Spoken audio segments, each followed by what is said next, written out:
how to grow your YouTube channel. So we will going to share with you free methods as well as paid method.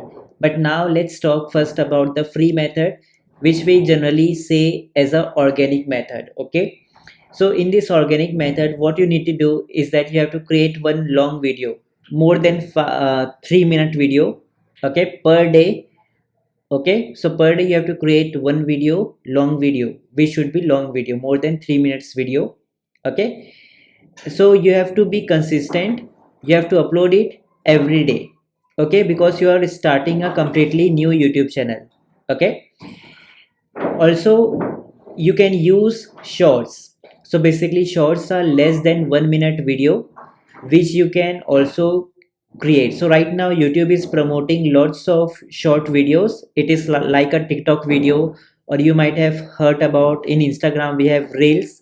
So similarly YouTube also has one feature of a YouTube shorts, where creators can upload less than 1 minute video, and YouTube is highly promoting it. So I will going to suggest you guys to upload at least 3 shorts per day, less than 1 minute video, if your channel is very much new. So these are the two methods, which in the free method is to create a long YouTube video and use YouTube shorts. And I recommend to post YouTube shorts daily, because YouTube is promoting it a lot. Okay, so these are the free method tips which I just wanted to give you.